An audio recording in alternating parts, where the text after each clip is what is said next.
You're listening to the Control System Integrators Association's Talking Industrial Automation podcast, where you get to know the people that make modern manufacturing and processing possible. Now, here is your host, Tony Veroven. Thanks for downloading the Talking Industrial Automation podcast. This is a show to help you get to know the people that make modern manufacturing and processing possible. I'll be talking industrial automation with CSIA system integrators and industry partners to get a better understanding of how they help their clients solve manufacturing and process challenges, and how they became successful in their careers. Along the way, we will touch on system integration best practices, technology, trends, and challenges. Whether you are a manufacturer, end user, supplier, or system integrator, I hope you will enjoy the insights CSIA members will bring to this podcast. In this episode, you get to know Matt Burton, Managing Director of Hargrove Controls and Automation. You'll learn how Matt was able to grow his business from 4 people to over 100 in just 5 years, how Hargrove was able to protect its processes and institutional knowledge from being lost or owned by just a few linchpins in the company, and what they do to develop their existing and incoming engineers. And a fun fact, you'll learn that Mardi Gras does not originate in New Orleans.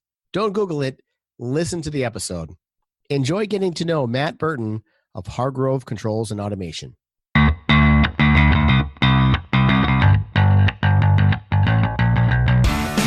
This is Tony Veroven, and we are talking industrial automation with Matt Burton of Hargrove Controls and Automation.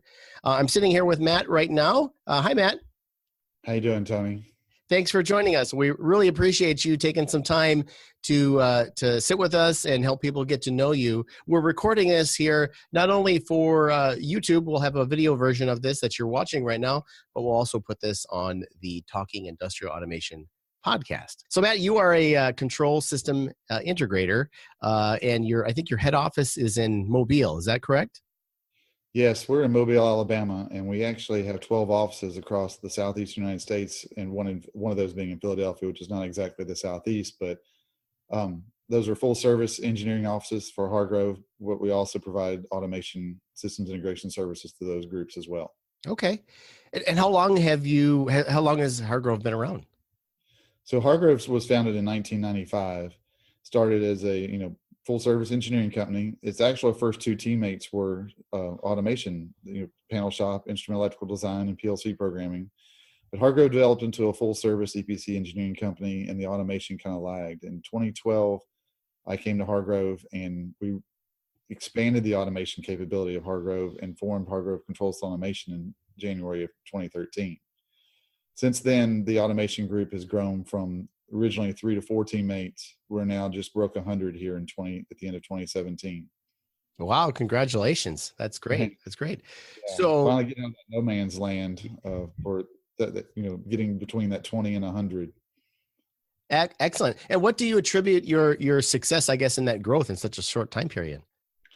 So, Hargrove has developed a great reputation for engineering services. And again, it had been always performed automation, just not as on the focus scale that it has been. So it had a reputation to build off of. And we quickly, with a lot of connections that I had and relationships of people that I knew in the business, we quickly were able to assemble and leverage the existing Hargrove customer base and grow the team as a focused entity. Great. And so now you've also been involved in CSIA for a number of years as well. I think 3 or 4 years now you've been a member? Yeah, that's an interesting story for us. When I came to Hargrove, one of the things that attracted me, this was the second startup company I've worked with in the systems integration industry. And coming here to Hargrove was big on standards, big on developing what good looks like and implementing that into their work process and having a playbook to execute by. They built the Hargrove workbook is based on CII in best practices. And we worked with CII the first few years trying to, figure out how automation really fit into that. But CII didn't really see automation as an engineering discipline.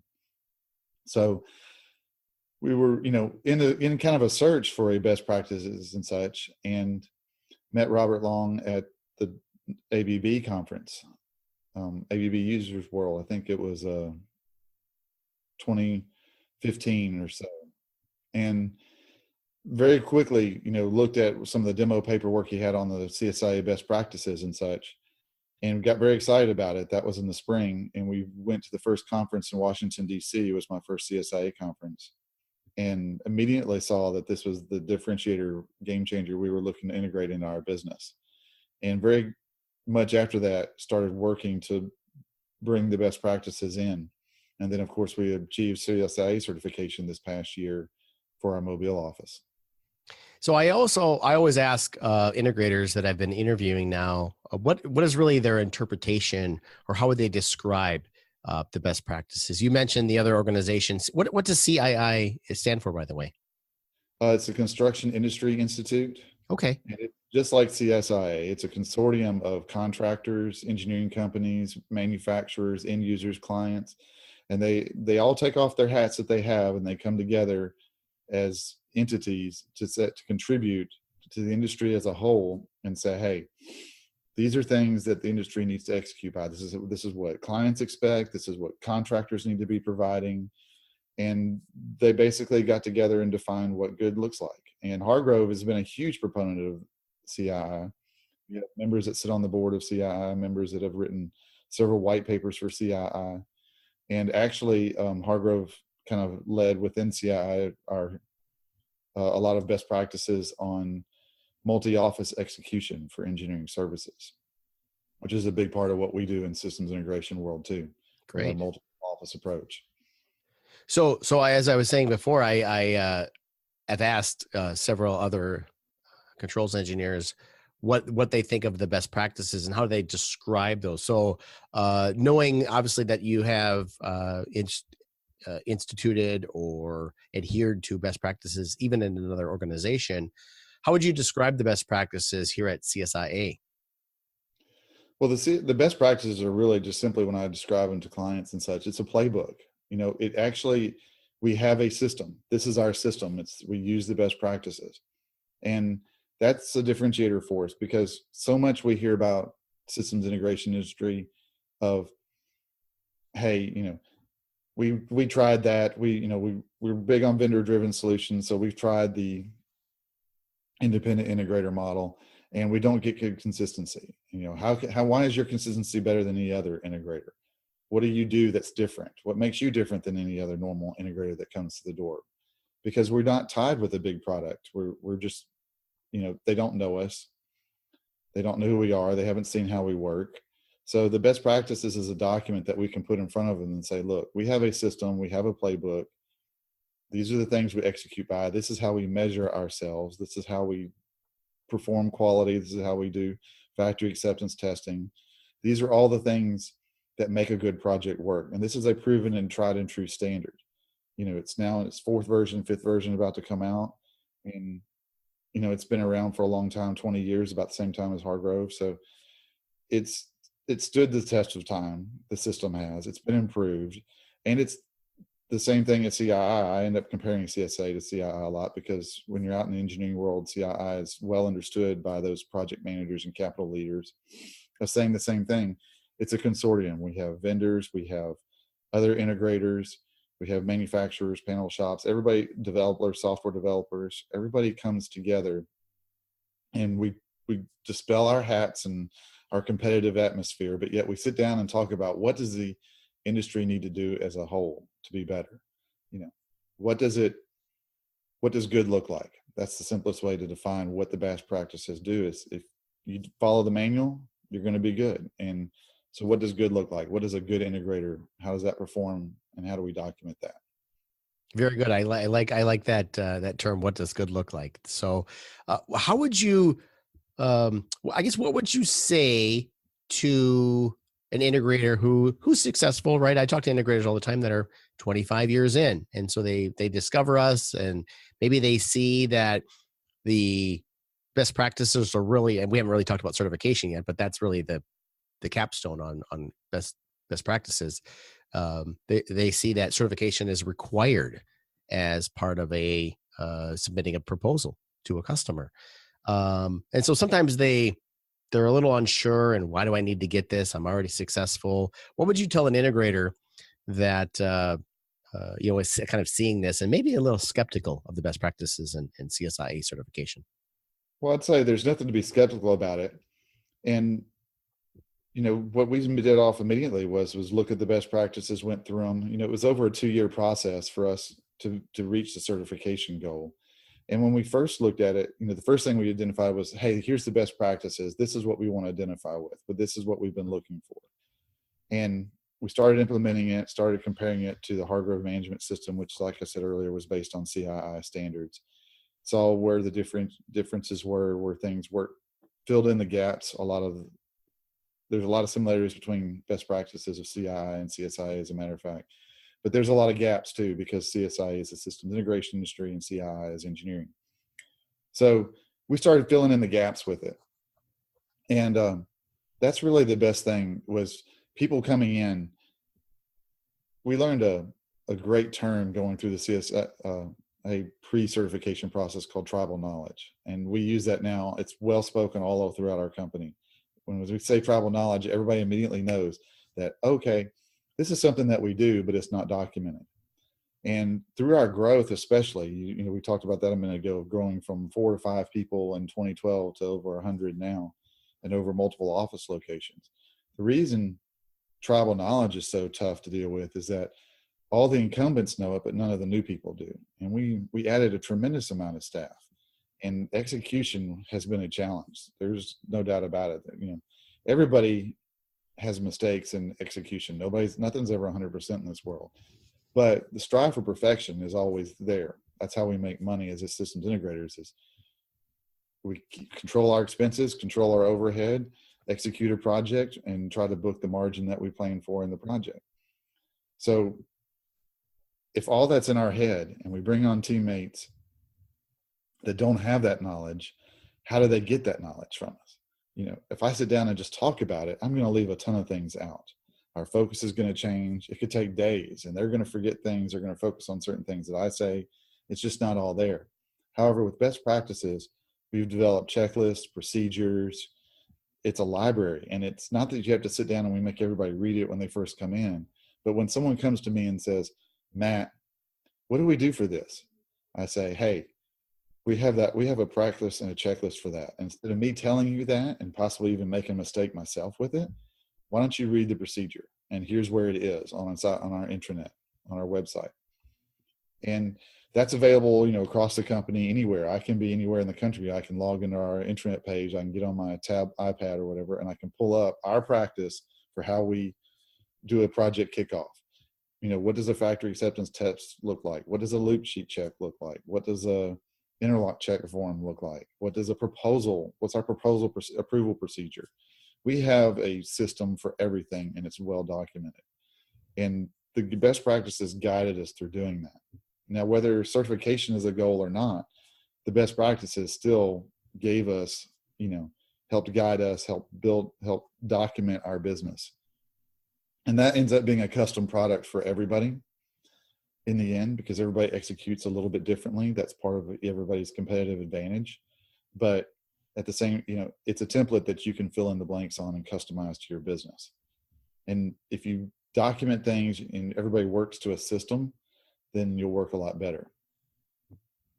And if you don't believe me, ask Nick Saban about systems. I knew you were going to bring up Nick Saban.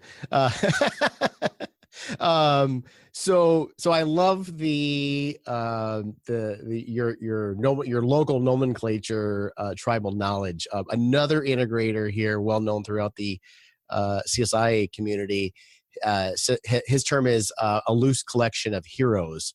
Right. And so, and it kind of speaks to the same thing of like, okay, you've got this group of people, really smart people, and maybe they've been together, and if there's a culture and there's expertise, and you build that up over a number of years. But then if somebody leaves, where does all that institutional knowledge happen? I'm sure that happens to you guys all the time, but now you've got insurance against that. Yeah. Right? Yeah, absolutely. I mean, everybody, you bring in all this senior expertise, you develop senior expertise over time. Everybody learns, we gain experience. And the thing is to go back and revisit our procedures. We were certified in July of this year of 2017. And then we had a kind of a business restructuring due to the size of our business. Everybody's going to restructure. That's just corporate life. Every few years, you're going to have to look, you're going to have to adjust. And immediately, what was great about it was some of the people that were, in our room on our planning, on my leadership team for the restructuring said, what's this going to do to our procedures? What's this going to do to our best practice? And I said, it's going to change it, and we're going to have to modify it. And we just need to work up a plan for doing that.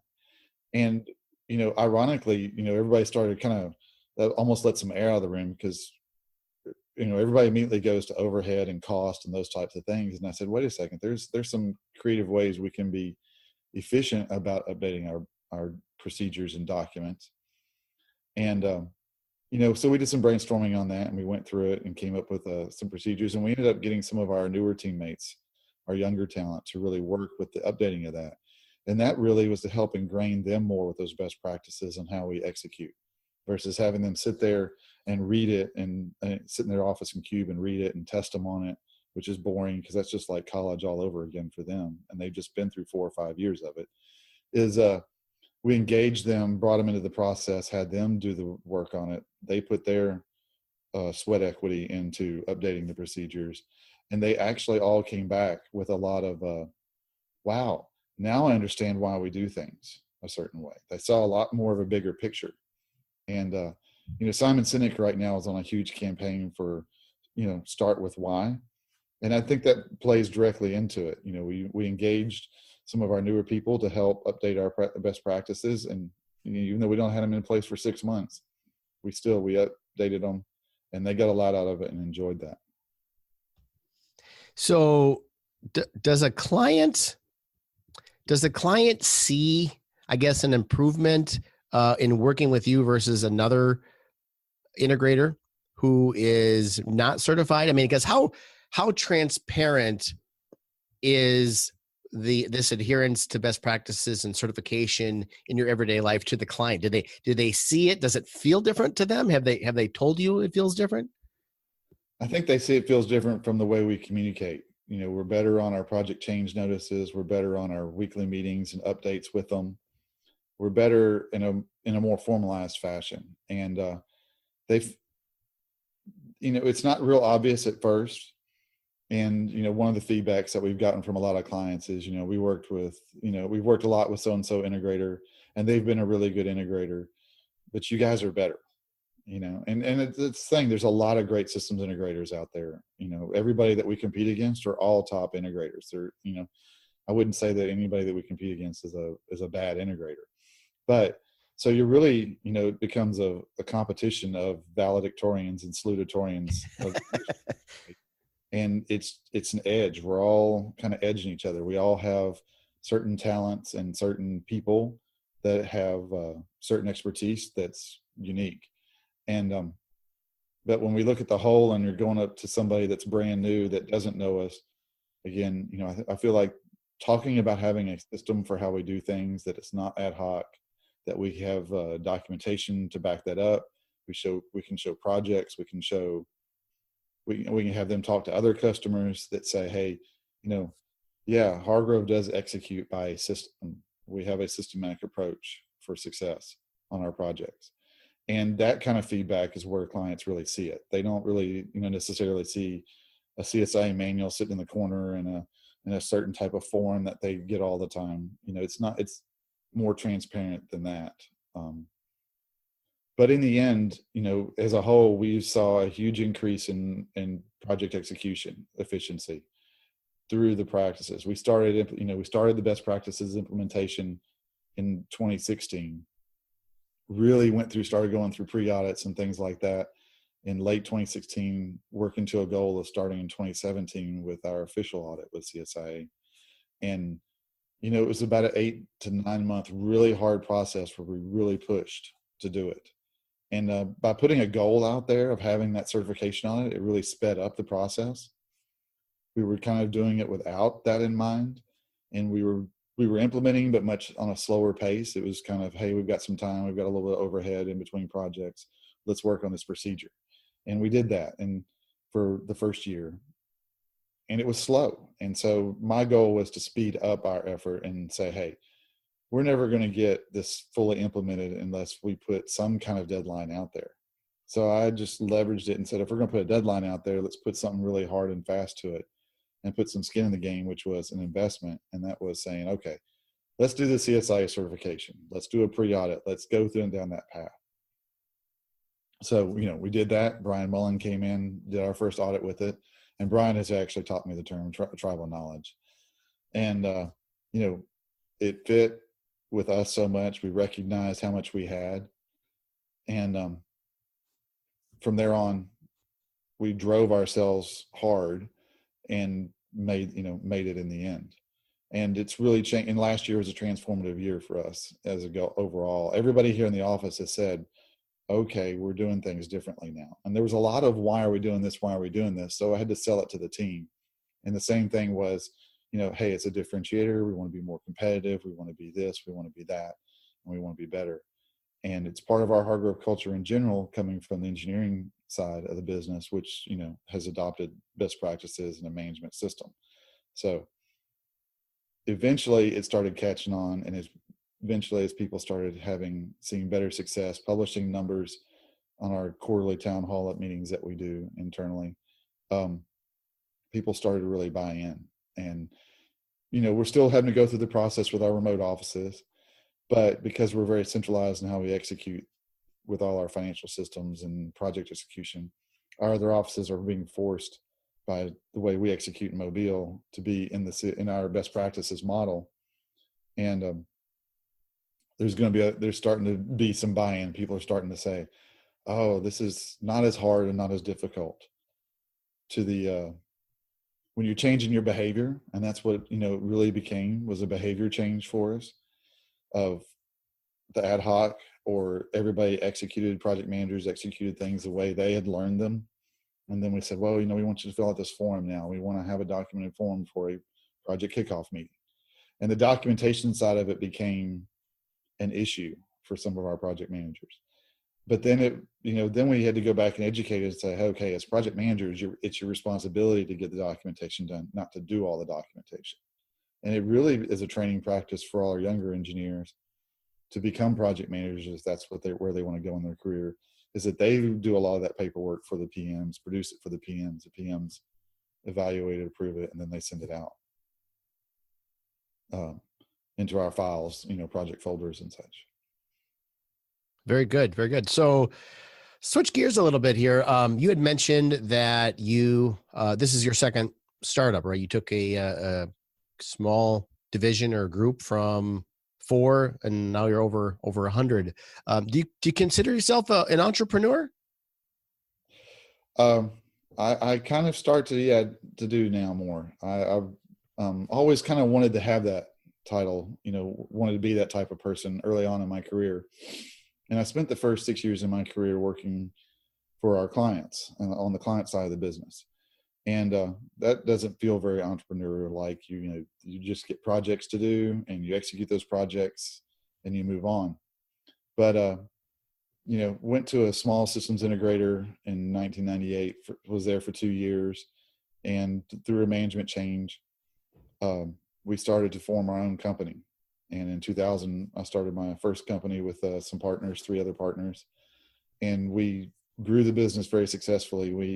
And we merged with a larger engineering company in 2008. And through that process, it was a lot of fun learning how to start a business, how to go through the challenges of that.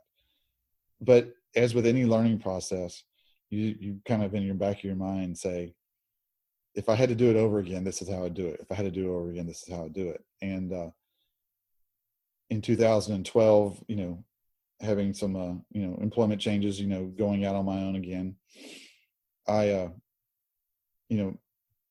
became introduced to Hargrove and came here and, became a brainstorming and entrepreneurial thinking of, hey, how do we grow the automation business at Hargrove? How does Hargrove become a true full service engineering provider, as not only providing civil, structural, mechanical, electrical, E&I process and technical services, but also how do they unfold automation into that? Because everybody knows a plant doesn't start up without an automation system. So, that's what we say about Hargrove now, is it's a true full service engineering company because it has automation.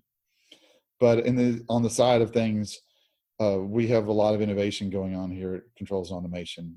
We're really starting to get into product development now, which is something we're very excited about.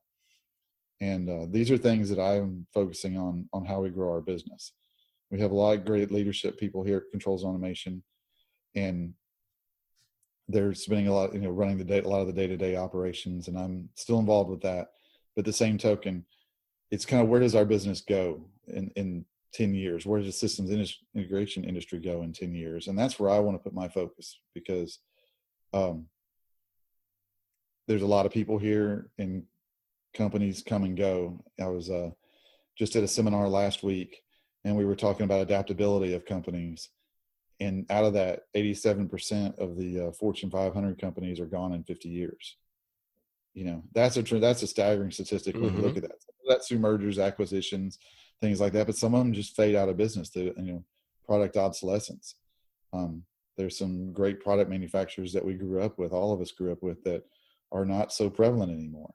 So how is that adaptability put into our business? And that's one of the things I focus on for us, is bringing in adaptability. And so what does systems integration look like? And a big part of all the SI businesses right now is migrations. And what happens when everything's migrated? What do we do then? So those are things we kind of brainstorm on that. And so yeah, there's a part of being an entrepreneur to being in the SI business. I think it's a small business. I like small business because of the flexibility of it, the speed at what it operates at. I think everybody that comes here to Hargrove says to me all the time, after about a month, they go, I thought it was fast where I used to work, but it is really fast here. We move at a lightning pace, it seems like. And again, that's where the best practices fold back in, is that if you're moving fast, we all have to be on the same page. We have to know what each other is doing. And communication is tougher when business is moving fast. So having that playbook, kind of knowing what the next person's doing on every task, is good to have. Right. So it's obviously part of your culture then. Yes, it is, very much. That was, I talked about earlier, I said behavior, getting the best practices implemented was a kind of a behavior change for us. And behavior is culture, right? Something else I've learned this past year of defining culture is, what is a culture, right? That's a belief, a shared belief of assumptions. It's kind of the basis for culture.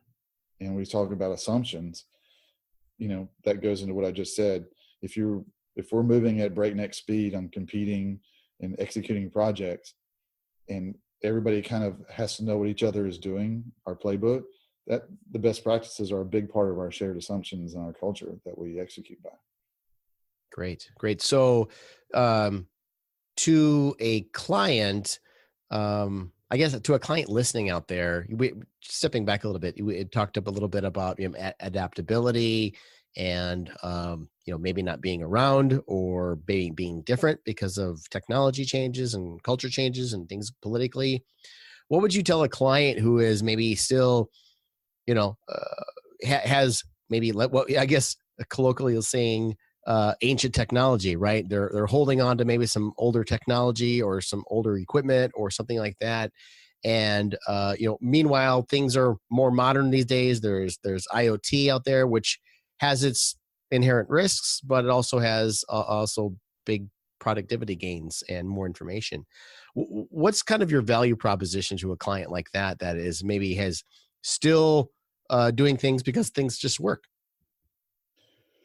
Well, I think everybody has to realize, and I think most businesses are, that evolving is competing. And technology, this is a great question. Technology is tough. If you have a system that's in place and working, one of the hardest things that we work with on clients is, you go into a project, and early in my career in the independent systems integration business, I always tried to spend a lot of time looking for the return on investment of a systems upgrade. What is that return on investment? If a client has a process chemical company out there, does a debottlenecking project, and they're improving the amount of productivity and quality of their product, then there's a return on that investment. They can calculate that. If they produce X percentage of pounds of material, if they develop % less waste, they can calculate that there's a payback. what is the payback on a automation system upgrade? And it's tough to calculate that because there's no chemistry around that. It may, batches may speed up, and we have seen typically process improvements, but there's not a set science around that, or the math has not been developed to calculate that yet. So we get into these conversations about, less downtime, better uptime, better technology, but lower cost on spare parts, all those types of things. And then the clients always, respond with, well, we can upgrade just a little bit and we'll generate our own spare parts, or we'll buy used parts on the market. That's become an industry in itself, as clearinghouses for legacy automation systems that keep plants going. And so we're competing against this concept of run to failure on everything. Hey, we'll just shut down. We'll only lose one IO card. We'll just replace that one IO card. And if it shuts something in for a few minutes, it doesn't take long. It takes an hour to go out there and replace it, and we'll be back up and running. And they'll take these little performance hits in their process to justify not spending, the larger amount of money to replace the system, the technology, the operator training, all of that. And even I went to a conference years ago. Eddie Habibi with PASS was speaking on it, and I agreed with him. He was right. He said, the most valuable time that your control system has to you is the day you uninstall it, because you've got years and years and years of engineering and knowledge and of process tuning into that automation system. So it's a huge risk to change out that automation system for something that you've customized over a 15, 20-year period, to change it out to something brand new. So what is that value? So then your question on what is that value proposition to change out that highly tuned, finely tuned piece of equipment that runs your process? And you have to look for the value in the fact that your plant is now more adaptable. It's easy. The newer systems have greater flexibility. They have lower cost. The hardware costs less than it used to. It's easier to train with. It has more data information that you can gain out of your process. So a higher tech automation system can give you better process data. We now talk about Internet of Information of Things, industrial IoT, and that's very difficult to integrate with older control systems. There are products nowadays that we can put on top of newer control systems that are more open systems based with OPC and such, that allow us to get more data and turn your legacy or turn your install-based control system into more of an IoT system to get process information and analytics back. And that's the thing, we're going through this information revolution where data is moving at the, much faster. It's analyzed much quicker than it ever was before. There are more providers of analytics than there ever have been. We can actually go outside to vendor supporters that will analyze our data for us versus the internal process engineers and groups and companies. So you're able to get more subject matter experts to provide you analytical data, but you've got to get the data out of your process automation system. And if you have a legacy system, you have a very difficult manner of transmitting that data, and you may not be capturing all the data that that could provide a more relevant solution for you in the future. As far as, pump analysis, do I put a drive here instead of a control valve? What's the payback on those types of performance analytics? And so a newer control system will provide that. Again, greater flexibility, greater operator training, being the capability of having offline development training systems for training operators, bringing operators up to speed faster with the newer technology. Everything's Windows-based, everything's more centric than it used to be with the original control systems of the world, the early Provoxes, the TDCs, the RS3s, the Foxborough IAs of the systems. They were very, very different in how they operated. Their user interfaces were very different. And if you had if you had those different systems at different plants and operators had to move between them, they had a hard time adjusting to how to acknowledge alarms, how to change set points, those types, and start batches, stop batches, those types of things. Now we've got these Windows-based systems. Things are very similar. The operator technology is not that different between them. And that's probably changing because of the information advancement that people are putting into their vendors are putting into their systems. But at the same token, you can do more with the training side of that than you could in the past at a lower cost. Virtualization is changing how things work. And these are things that have an aggregate effect on your overall process operations that are hard to quantify, but you are spending money on the older system.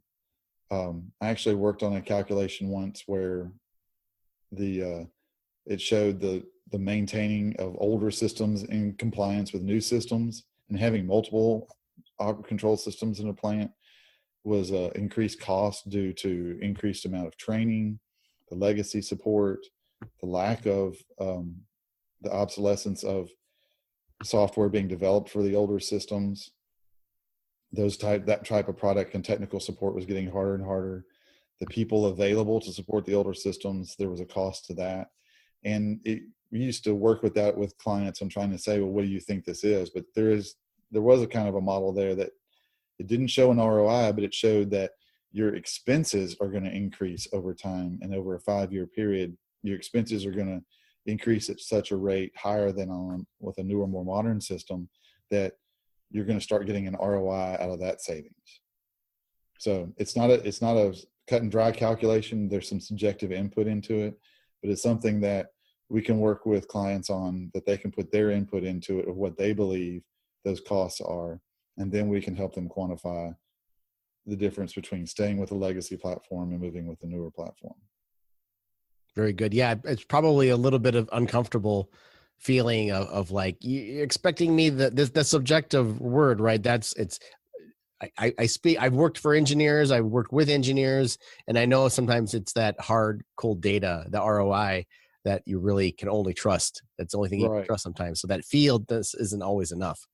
And it's tough too, because, the ROI is sped up. It used to be, I remember very early on in my career, it seemed like 5-year ROI was great. Everybody seemed like, if I can get my payback in 5 years in this project, that'd be great. Now clients, with the stock market moving faster and, showing value on returns on, with value growth of the stocks being so much more sped up with our high-speed data industry, it's 18 months at the long set. Everybody wants to get something in place and having a very quick payback on it. Otherwise, if it's too long of a payback, then you may miss an economic cycle, and it's not, that's too much risk to do that project. So very much of seeing, the ROI cycle, the calendar for an ROI the span of an ROI calculation to be much shorter than it used to be. And it's just the nature of our economy. Everything is a shorter life cycle than it used to be. Very good. So let's back up even further. Matt, where were you born? Where did you go to school? Are you from Alabama, or where did you? So yeah, I'm actually from Mobile, Alabama. I was grew up and raised here, but I did spend 8 years of my life outside of here. After high school, I moved to Louisville, Kentucky. Went to the University of Louisville, got my bachelor's in electrical engineering there, and went to work for my co-op company in Louisville. And so, with my co-ops and part-time work during college, and a few years after, I spent 5.5 years at Louisville Gas and Electric, and then had an opportunity to move to Nashville, worked for a Sony there for 2 years, and then got to move back to Mobile and went for a chemical company in Mobile for 2 years before entering into the contract side of the business. That totals my 6 years of a career work there. Then Alabama, and then I got my professional engineering license in 2002 in Alabama, and still, continuous improvement and change has always been a part of me, education, that sort of thing. And I'll actually be finishing my master's in business this year. So congrats. Going on, just moving on, but I've been around the country and love to travel, and Mobile's a great place. It's a kind of a unique part of the country for sure. Interesting being here. Yeah, it's beautiful, and the food's great. I've been there only once here, so a great, beautiful area. Gulf Shores are awesome. We're kind of like the the small town New Orleans style. We have a lot of the New Orleans influence. We have a lot of different cultural influences into what you eat here in Mobile. So, we have our own homegrown developed seafood industry, yet we also have a lot of the Creole type New Orleans style cooking that's influenced over this way. And then we get a lot of different ways their foods are cooked in different areas of the country kind of come here. So Mobile is a unique place. We're about to start Mardi Gras, and and just so everybody knows, Mardi Gras was started in Mobile. It did not start in New Orleans. I learned something today. Excellent. It's all fun and games, and it's funny. I go down to New Orleans quite often, and everybody in New Orleans, when I tell them I'm from Mobile, and they go, "Oh, yes, we know Mardi Gras started in Mobile." So how did you, so you got your professional engineering license, you said you got your EE, right? How did you start to get towards factory and like process automation? How did that controls engineering start to play? Yeah, that's a neat story. When I was at Louisville in engineering, I remember my group of students that all my cohorts that we studied together, we were in the library one day, and we were interviewing for our first co-op jobs. That was the beauty of University of Louisville. It has a mandatory co-op program. It's ingrained in the curriculum. You can't graduate without co-oping. And what is a co-op? I'm not familiar with that. A co-op is is where engineering students can go out and gain real work experience. So after your sophomore year at Louisville, you're required to go out and work for a semester, and you'll do 3 semesters. So you end up with 12 months of full experience. And it becomes an alternating program where we go work for a semester, come back to school for a semester, go out for another, come back. It rotates, and then you come back and you finish your senior year. And by that time, and then also Louisville has an expanded program where you can stay for another year and pick up your master's of engineering as well. So we were all, finished our sophomore year, and the school has, great reputation with lots of different companies that come in looking for these co-op students.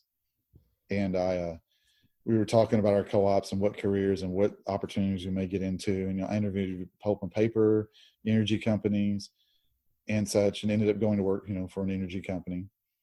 And some of the others were interviewing for systems integrators at the time, and I really didn't know what a systems integrator was. And he talked to one of the guys in my group had already gotten an offer, and he was going to go build panels. That was what he was going to do on his co-op, was build panels. And so we were talking about what the controls industry was, and we all said, hey, that sounds pretty cool. This was in the early 90s, and computers were really starting to become something, and robotics were starting to show up. And being that we were EEs, technology seemed to be really interesting to us. And I thought, yeah, I'd really love to get in that controls industry, but I really didn't know how to get into it. And none of the companies I interviewed with were doing much with controls. At least I didn't think so. But after I went to work for Louisville Gas and Electric full-time, I got into the systems engineering side. I did a lot of network systems and things like that. And during the Bush Clean Air Act implementation of 1993, there were a lot of data collection started going on, and some of my first projects were with data historians back then. And so I started getting the controls that way through an IT background and data historian role. And that kind of continued with me moving back to Mobile and the chemical company I worked for. We got into data historian projects and systems engineering. And then as there seemed to be a revolution in the systems integration industry where the legacy system started going to Ethernet and TCP/IP, and routers and networking started to become a big deal. And that was one of my specialties. And I had that with a process background. So that was where I got recruited into the systems integration business, was for my IT background. And then that expanded, and I got to work with the integration company I worked for was kind of split between half chemical engineers and half electrical engineers. And I brought in all this IT experience to it. And that's how I got into the systems integration industry. And that's, pretty much what we are today. We're a very balanced company. We have a lot of about half chemical engineers, half electrical engineers, some computer engineers. We do a lot of IT work. We've definitely not left my IT background behind. Cybersecurity, auditing, that's all part of our total portfolio of systems integration services today. Yeah, I was going to say that, a lot of times I ask integrators, did they choose control system automation or did it choose them? It sounds like it chose you. It kind of fell into it, right? It did. I think I always kept my eyes open and looked for that opportunity. And was definitely very interested in controls, working in the process industry, as for chemical manufacture. And so, when the integrator opportunity came up, that really intrigued me back then because, I did realize that getting on the outside, being on the contract side of the business would expose me to a variety of systems, a variety of plants, a variety of technologies to work in. And if you're going to learn something, immersing yourself into a high-speed type of deal, high-speed change is a way to catch up into that industry. So it was a good learning opportunity, and then it turned into opportunities for entrepreneurship and everything else. And so I've had an exciting career. I don't regret anything that I've done with it, and I want to keep moving it forward. Absolutely. Well, so as we're kind of winding down here, what are some of the things that you're seeing in industrial automation and control systems that are really super exciting right now? What trends are you seeing, and what gets you out of the bed? What gets you out of bed every morning of like, I can't wait to get to work to move towards this? Yeah, well, it's the change. It's kind of going out and finding out what's going to pop in my mailbox on a social media site of what new technology is popping out today. There's so many new technologies I see every year, and the pace at what this new technology is coming out is exciting. And I really feel like systems integrators are we're in an extremely fast evolving industry. I kind of alluded to that earlier. Right now we're doing lots of migration work, but that's not always going to be the case. To me, these automation systems are becoming more software based. They're becoming more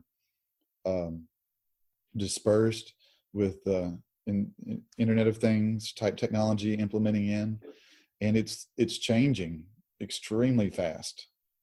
The type of project structures are going to be different. The way our clients embrace technology is going to change, and we're going to have to adapt with that. So it's always the learning. The learning is what inspires me. That's what keeps me going, is doing something new. I get bored and tire of the same old thing pretty quick. And so the challenge to always learn new things is what's interesting. And I get to go in this business, I get to go learn about something. We get to play with it, implement it, see how it works. And then we get to go bring that value to clients, and they need to go see it in place. And, it's been interesting to go back to clients and replace systems that I put in years ago when I was just a staff engineer. And I think that's intriguing, because when I put that stuff in, I thought it was pretty cool stuff then. And now I'm back putting in even more cool stuff now. And it does make you feel a little old to replace a system that you put in 10 or 15 years ago. But at the same token, you don't focus on that. That's a distraction. Focus on the value that we're providing, and overcoming that new challenge of implementing the new technology and making it work for the customer. So speaking of kind of like maybe older technology or things like that, maybe when you were even a student or a young man, not younger engineer, still a young man, of course, but talking about, I guess, good skilled engineers kind of coming up these days. It's usually, it's really no secret that there's definitely a vacuum of engineers, or a lack of engineers kind of coming up. For an engineer fresh out of school, or maybe a high schooler thinking about a vocation of something of this area, what would you tell them, and how would you tell them to prepare for a career in engineering and even in control systems?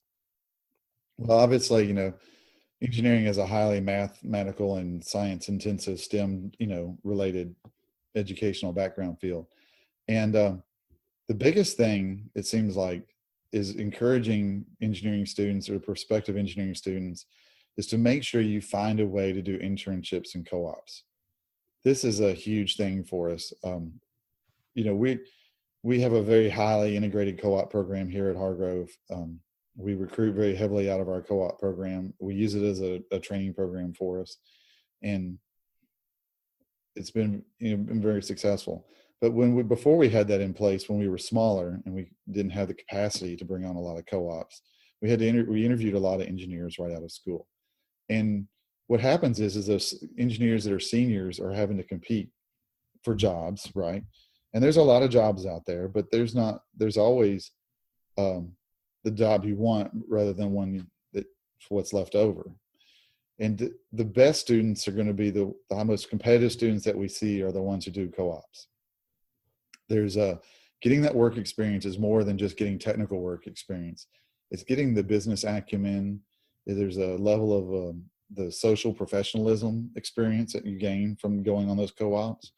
And the interview process is so much different when we bring in engineers that don't do co-ops versus ones that have done that, spent that extra year of school doing a co-op. And we've met some good engineers that didn't do co-ops that we wanted to bring on. And in the process of trying to bring them on, we'd run across another engineer that had co-op experience that was a better fit. And that's what we have to make as employers. We have to make decisions all on fit. And we may like somebody a lot, but if you've got somebody that's got all those same qualities plus that extra year of work experience, you have to do what's best for the business. There's owners, there's my supervisors, there's CEO of Hargrove, Ralph Hargrove himself. We've got to do the investors, associates here at Hargrove that own part of the business. And we've got to do what's best for the business overall. And that's always bringing the best talent. And so to prepare yourself to compete, engineers, it's gotten to be more prevalent. More schools are doing co-op programs today than when I went to school. I did a college campus tour my junior year of high school. And all I did was ask about engineering programs. I knew very early on that I wanted to be, going to engineering. And didn't know which engineering, but I wanted to be engineering. And I kept, my mom is from Louisville, and she was very big on the University of Louisville because of the co-op program. She had worked at GE in Louisville, and that was something she was familiar with and thought that was a great deal. And I always dispelled it, and it was like, okay, that's Mom telling me this stuff. But thank goodness for that insight that she gave me, because, my co-op program really set me up to start my career. And, I was able to use it as a part-time experience. And when I graduated school, I had a leg up on students with master's degrees all the way around, and it really paid off. And it works so well for all the people that we hire too. Our co-op students that come in as full-time engineers, they accelerate a year ahead of everybody else. Their careers accelerate faster. Your brain is in a learning training mode at that time. And when you go on these co-ops, you absorb so much so fast. And, as you start to work in your professional career, that learning side of you becomes less exercised. And, as it is with anybody, as you get older, it becomes harder to learn all the time, which is why, continuous learning is always good to have, so you don't lose that skill to learn. That's a skill in itself, learning. But the co-op is valuable. You've got to focus on that. And it really doesn't matter what engineering program you go into or anything else, but getting that co-op experience can talk volumes over everything. That's great advice. I think definitely that should be adhered to. And I think if there's any students listening to this or watching this, I think that's really good advice. So appreciate that. Matt, I really appreciate the time that you've taken to sit down with me and kind of dig in a little bit. Hopefully it was fun for you. I really appreciate the time. Any kind of parting words or anything to say as we close this up? Not too much, Tony. It's always great talking with you. Love talking with you. And just like to say that I look forward to seeing you in San Francisco this year at the CSIA 2018 conference. So I'll be looking forward. Yeah, the conference is CSIAexecutiveconference.org, April 24th through the 27th in San Francisco. So looking forward to seeing you and anybody else maybe that I don't know if Karen is coming, but looking forward to. We're actually looking at a pretty good contingent this year. Probably, so we had 3 last year, which is the largest we'd sent, but we'll probably have more than that this year. I think it's becoming where, but now that we're certified and we're rolling out the best practices everywhere, more of my remote leaders are all saying, okay, we've got to get more involved themselves with it. So we expect to really have a good group come out this year. Excellent. Well, I look forward to seeing you then, and I appreciate your time. This is Tony Verhoeven talking industrial automation with Matt Burton of Hargrove Controls and Automation.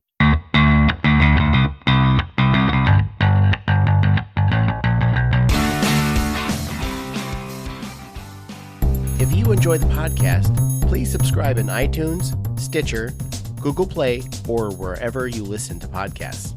We'd also appreciate a like, share, and comments about what you hear. Visit CSIAexchange.com/podcast for a full list of episodes, to subscribe, or to contact us. We'd like to hear what topics you want to learn about and who you'd like to hear from. Music provided by bensound.com under a Creative Commons license. This is a production of the Control System Integrators Association, CSIA. Thanks for listening to the Talking Industrial Automation podcast. Read the Industrial Automation blog and find and research qualified system integrators at CSIAexchange.com. For more information on why your system integrator should be CSIA certified, visit controlsys.org, controlsys.org.